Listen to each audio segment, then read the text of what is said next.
Boker Tov, Shalom Aleichem, j'espère que tu vas bien. On est vendredi, veille de Shabbat, Baruch Hashem.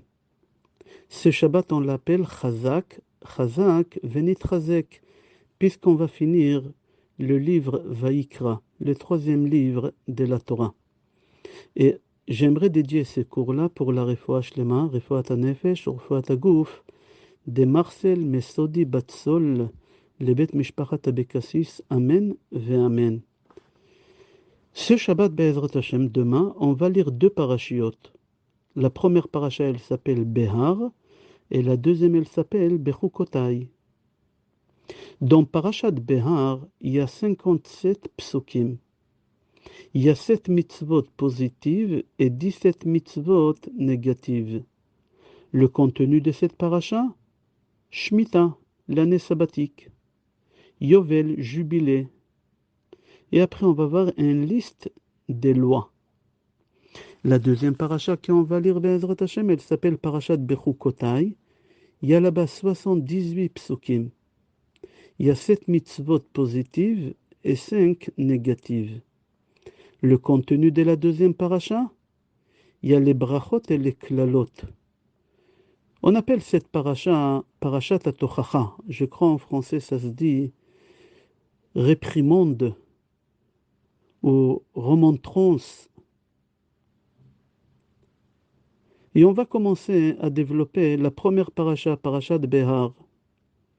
On va lire demain, Be'ezrat Hashem, que Bnei Israël, quand ils vont rentrer en Eretz Israël, il faudra qu'ils marquent 2 années spéciales. La première année, elle s'appelle Shemitah, et la deuxième année, elle s'appelle Yovel. Shemitah, ça veut dire sabbatique, et la deuxième année, on l'appelle Yovel, elle s'appelle Jubilé. La septième année, qu'on l'appelle Shemitah, c'est tous les 7 ans. Et après 7 cycles de 7 ans, ça fait 7 fois 7, 49. La 49e année, ça va être une année sabbatique, Shemitah. Et la 50e année, ça va être Yovel, jubilé. Dans l'année sabbatique et dans l'année jubilé, on n'a pas le droit de travailler la terre. Toute la récolte que la terre elle va pousser, on doit l'abandonner. Tout celui qui veut rentrer dans les champs, il peut récupérer ce qu'il veut et tu peux rien lui dire. Pendant 1 an, tu ne travailles pas la terre. Et si tu vas te poser la question, Vechitomru manochal bashana sheveit, comme ça Hachem il pose la question. Et si tu te poses la question, qu'est-ce que je vais manger la 7e année? Hachem il répond lui-même. Hachem il dit, je donnerai une bracha spéciale à la 6e année, que la récolte de la 6e année d'une seule année, il y a la bracha à l'intérieur pour 3 ans. Pourquoi 3 ans? Pour la 6e année elle-même. Il n'aura assez pour la 7e année parce que tu n'as pas le droit de travailler la terre, mais tu auras la bracha de la 6e année aussi.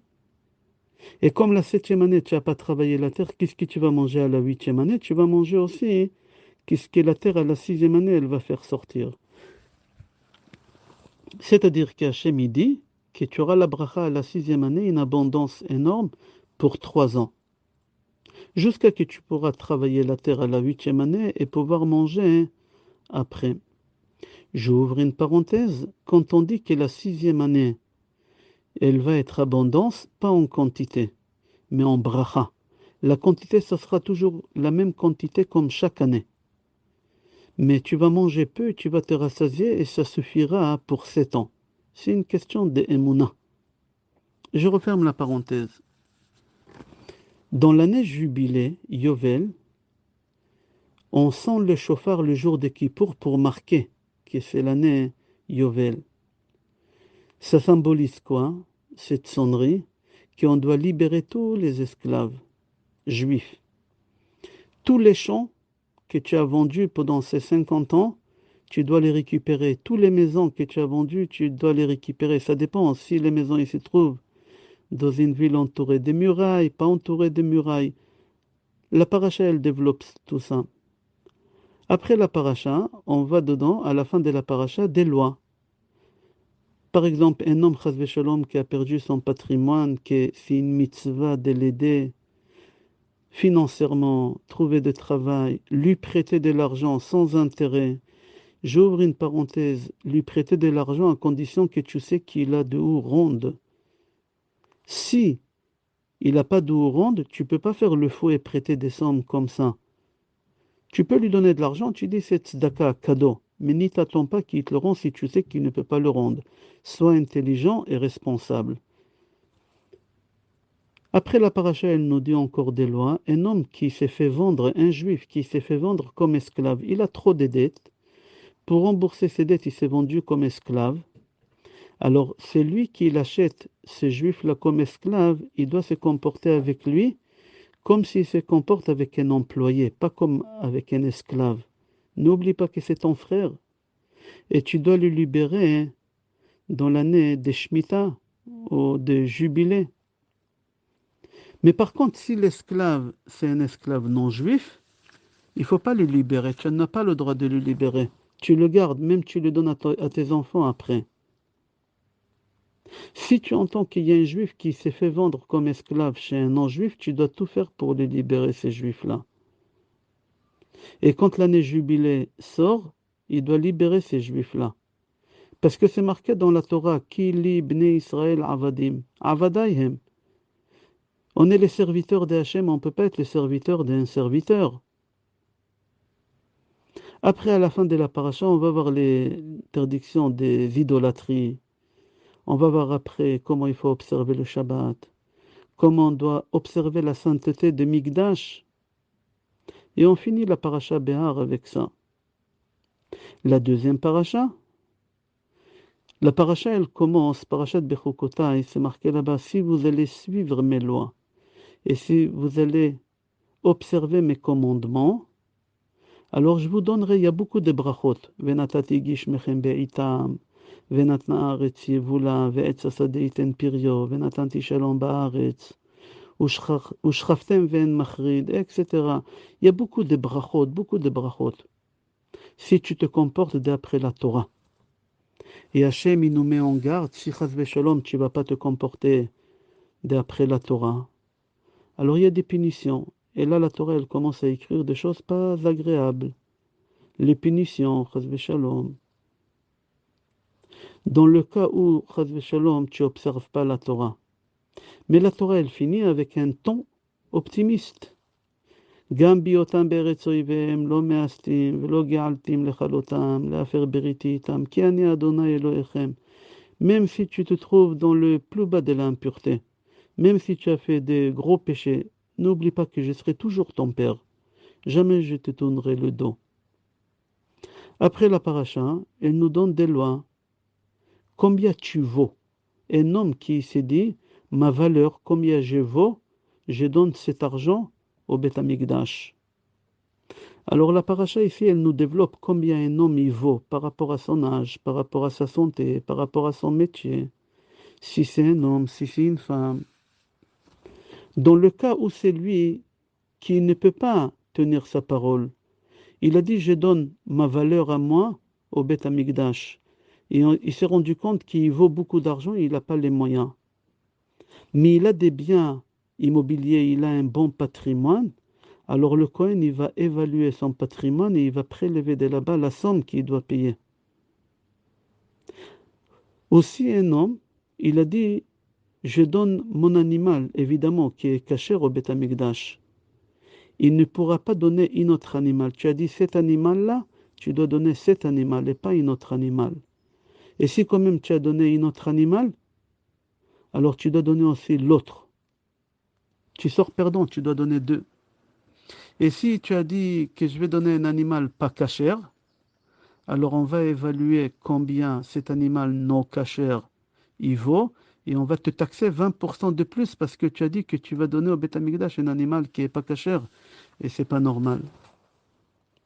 À la fin de la deuxième paracha, on va voir les lois des Maaser Behema. Comment on doit prélever la dîme sur les animaux. C'est-à-dire tu comptes 9 et la 10e, tu dois donner ça au Beth Amikdash, tu dois donner au Kohen.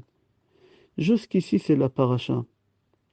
Concernant la dîme d'argent, c'est pas que je fais la pub, j'ai fait sortir un livre il y a 2 ans qui s'appelle le dîme, Maasrot. Comment tu dois calculer ton maaser? Est-ce que c'est sur la fiche de paye brute? Ou quand c'est une société, est-ce que tu dois donner sur la société? Est-ce que tu dois donner que sur ton salaire?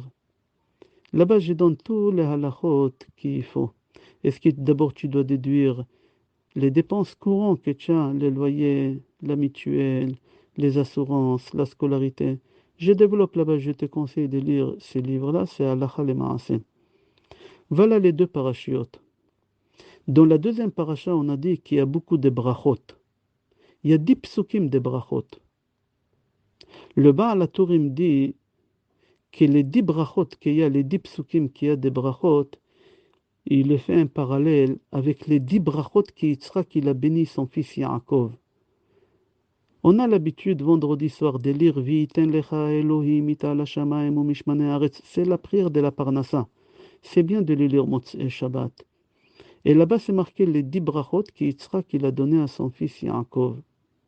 Alors il y a une comparaison, il y a 10 brachot ici, il y a 10 brachot qu'il a donné à Yaakov. Il y a encore un parallèle, une comparaison entre les brachot qu'il a donné à Yaakov Avinu et les brachot qu'il y a dans notre paracha. Que dans tous les brachot Yaakov il a donné à son fils, qu'Yitzhak il a donné à son fils Yaakov, et que les brachot qu'on a dans la paracha, il y a toutes les lettres, à part 2 lettres. La lettre Samer et la lettre Pei finale, Pei Sophite. Pourquoi? Parce que la lettre Samer, ça symbolise le Satan. La lettre Pei finale, ça fait rappel à des moments négatifs de la vie de l'homme. Af, Negef, Shetzef, Ketzef. Tu vois, c'est des mots négatifs dans la vie de l'homme qui est fini avec Pei finale. Et comme ici c'est des brachot, alors il n'y a pas la lettre Samer et il n'y a pas la lettre Pei finale. J'ai vu dans Sefer HaChassidim, c'est Rabbi Yehuda HaChassid qui a écrit ce livre-là. Il a vécu au XIIe siècle. Il dit que les anges destructifs, on les appelle Malachei Chabala, que tous les anges mauvais, leur nom est fini avec la lettre Pei finale. Af, Zaaf, Shetzef, Ketzef, Negef, Anaf, Rachaf. Alors c'est pour cela, il dit Rabbi Yehuda Chassid, que tu ne trouveras pas dans la Hamida ni celle de matin, de la semaine, ni celle d'après-midi, ni du soir, ni de celle de Shabbat, la lettre Pei finale. À part Moussaf, c'est obligé qu'il y a la lettre Pei finale, parce que Moussaf, ça s'écrit avec Pei finale.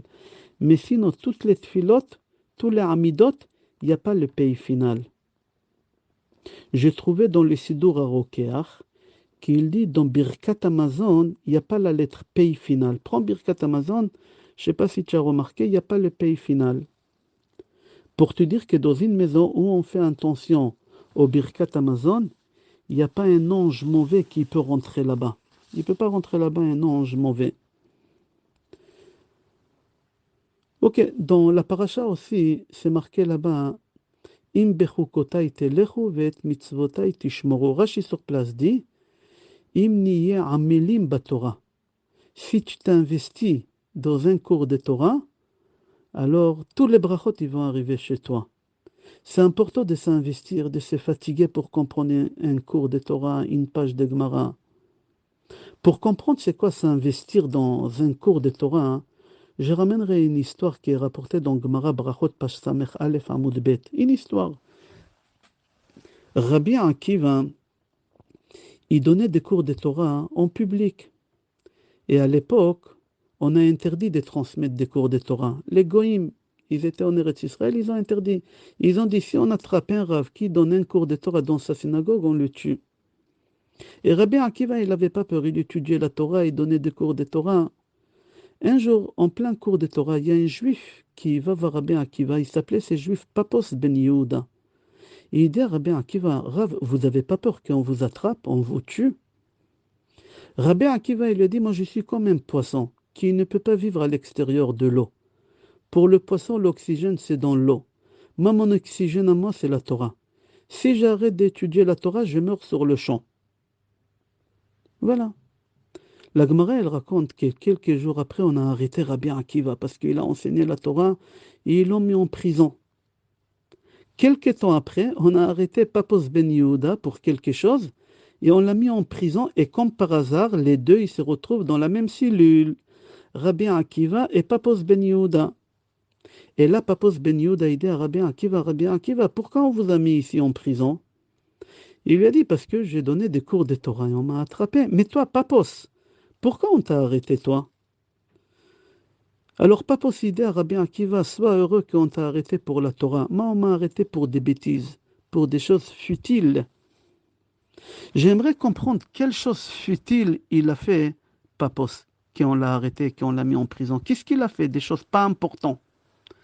J'ai trouvé dans Gemara Baba Batra, page Yud Amud Bet. Là-bas, la Gemara dit Shte harugei malchut en kol birya yechola la'amod b'mechitzatam. La Gemara dit qu'il y a deux personnes qui sont morts et que personne ne peut atteindre le niveau au Gan Eden où ils vont se trouver, ces deux-là. Ils sont morts, ils ont monté le niveau plus que Rabbi Shimon Bar Yochai, plus que Rabbi Akiva, plus que tout le monde, le plus haut possible, ils ont monté ces deux personnes-là. Et qui ces deux personnes-là? Là-bas, la Gemara dit tout simplement Papos Ben Yehuda, notre ami, et son frère Loulianos Ben Yehuda. Les deux frères, ils sont au paradis dans un niveau plus que Rabbi Akiva, plus que Rabbi Shimon Bar Yochai. Pourquoi? Qu'est-ce qu'ils ont fait ces deux-là? La Gemara, elle raconte que la fille du maire de la ville, ils l'ont attrapé, ils l'ont violé, ils l'ont tué, ils ont jeté son corps dans le quartier juif. Et le maire, il a dit, c'est lui qui a fait ça, il doit avouer, et s'il n'avoue pas, je tue toute la communauté juive. En réalité, c'est des goïms qui ont fait ça, mais c'est évident qu'il ne va pas les croire. Alors ces deux frères, Papos et Loulianos, ils ont dit, viens, on va dire que c'est nous, comme ça, ils nous tuent et ils ne tuent pas la communauté. Et au moment qu'on les a attrapés, on les a mis en prison, là, Papos Ben Yehuda, il voit Rabbi Akiva, et Rabbi Akiva lui dit, pourquoi on t'a mis en prison? Et là, Papos Ben Yehuda, il dit, pour des choses futiles. Comment tu peux appeler une chose futile pareil? On dit, c'est lui qui sauve une âme, il a sauvé l'humanité, et là, tu as sauvé une communauté entière. Lui, il dit, c'est des choses futiles. Alors, Rabbi Shimshon Pincos, dans son livre, il dit que par rapport à un cours de Torah, qu'est-ce qu'il a fait Papos Ben Yehuda? C'est moins important qu'un cours de Torah. Et Papos Ben Yehuda, il savait, c'est pour ça il a dit pour des choses futiles par rapport à toi, par rapport à un cours de Torah. Écoute bien qu'est-ce qu'ils ont fait ces deux frères-là. Ils ont fait quelque chose de géant. Ils ont donné leur vie pour sauver la communauté. Mais quand même, par rapport à un cours de Torah, ça s'appelle des choses futiles. Un cours de Torah, ça peut sauver l'humanité aussi, de tous les dangers. Ça peut donner la possibilité de l'existence du monde, parce que s'il n'y a pas de cours de Torah, le monde il arrête s'il n'y a pas un cours de Torah. Certes, qu'est-ce qu'ils ont fait les deux frères? C'est quelque chose de grand, des géants, tout qu'est-ce que tu veux. Il n'y a rien à dire. Ils ont atteint des niveaux beaucoup plus élevés, ils étaient placés au Gan Eden beaucoup plus que Rabbi Akiva. Mais par rapport à s'investir dans un cours de Torah, tu as une migraine et quand même tu vas au cours de Torah. Il y a un match de football et quand même tu vas dans un cours de Torah. Il y a une fête et quand même tu vas dans un cours de Torah. Tu as des problèmes de shlombaï, tu as des problèmes de parnassa et quand même tu t'es investi dans un cours de Torah. Le salaire, il est énorme. Et c'est pour ça, dans la paracha, c'est marqué, hein, si tu t'es investi dans un cours de Torah, tu auras tous les brachot. Tous les brachot que c'est marqué, les 10 brachot qu'on a dit tout à l'heure. On va s'arrêter là. Je te souhaite Shabbat Shalom. C'est Shabbat Chazak, Chazak, Venitrazek. Shabbat Shalom, Be'ezrat Hashem, Besorot Tovot, Yeshot, Venechamot, et Kol Tov. Je répète, le cours, il est pour la Refoua Shlema, Refoua Tanefesh, Refoua Tagouf, de Marcel Mesodi Batsol, le Bet Mishpachat Abekassis. Amen ve Amen. Kol Tov.